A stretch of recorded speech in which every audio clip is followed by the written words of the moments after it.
So Elvis, the existential bear, the meaning behind this was to capture existentialism and alienation kind of in one project. The beginning of the movie starts off in black, as you can see, with some subtitles. He's talking about darkness and anguish in his heart. And so he wakes up, and here he is on the bed. This is Elvis. He's on an Elvis pillow. So that's why there's the king reference here in this slide. But Elvis is just trying to figure out who he is, and I did it in black and white because a lot of the first noir films were in black and white. So I did it this way in tribute to that.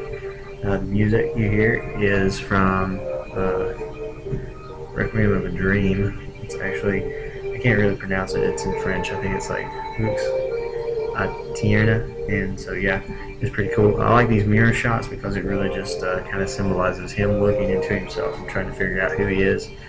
And he's talking about really like how he's watching his human or his girl like look into these mirrors and kind of find like self-meaning, and how she puts clothes on, it looks like it makes her feel better about herself.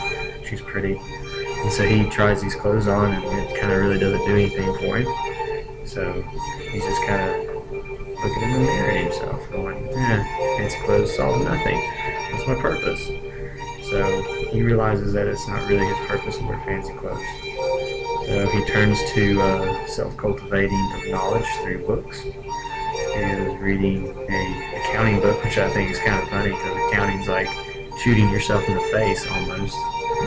It's not really that much fun.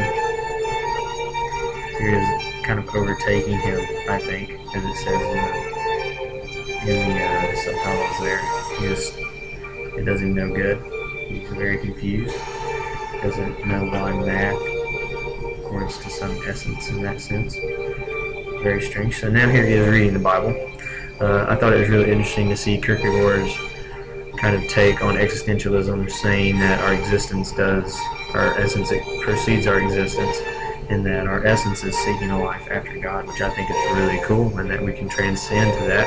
But then at the same time, when Sartre enters his kind of form of existentialism over Kierkegaard's, kind of says that we can't have our essence before our existence, because if God is to be like us and to exist, he must be transcending something, which would mean God is not perfect. So therefore, Sartre thinks God does not exist.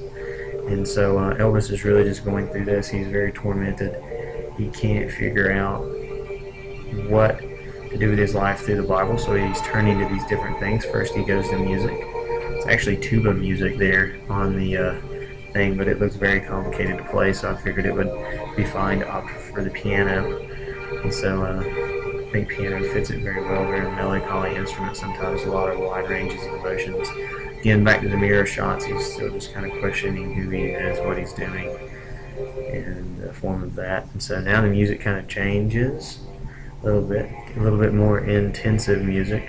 Still the same track, but just a different band playing it. There's Insanity. I thought that was kind of funny. And so he starts trying to do these exercises to give himself meaning, doing some push-ups, some crunches. Just kind of chilling there, looks like. Pull-ups, actually a very cool shot. Had to tie him onto the bar, make him look like he's doing pull-ups. He's just kind of hanging there, just chilling out. This is a cool shot, I think, because El Dorado is playing there in the TV, which I think is really cool. But still, he's just kind of trying to figure out who he is. He's questioning all these things, the music, working out the TV.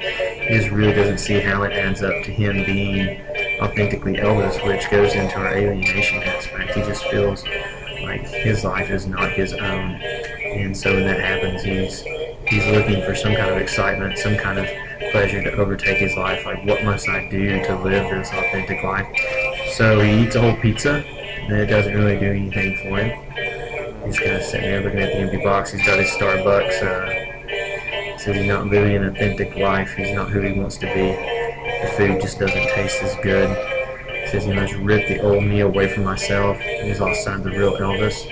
Kind of when we hear where it's panning back out, why must I suffer through this by myself? Kind of comes into the realization that he's holding himself back, that he's the only one that's making himself alienated, that it's not the things around him, but it's actually himself. And so that's also a big take on existentialism, like we make ourselves, if you're looking at Sartre's version of it, which I think is pretty cool. And so he's making himself. He figures out that he's got to build himself, and he has to either live up to the decisions that he's making and live up to the things that he's doing in his life, which kind of makes him who he is.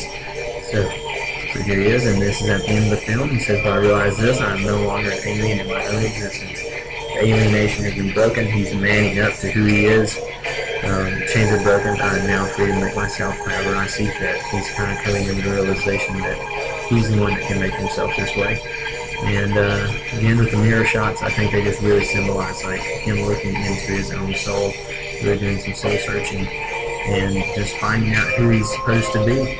So yeah, here it is. I'm Elvis, and that's the existential teddy bear. And as it says, let the journey begin. Go out, find yourself, have a good time doing it. Thanks for watching.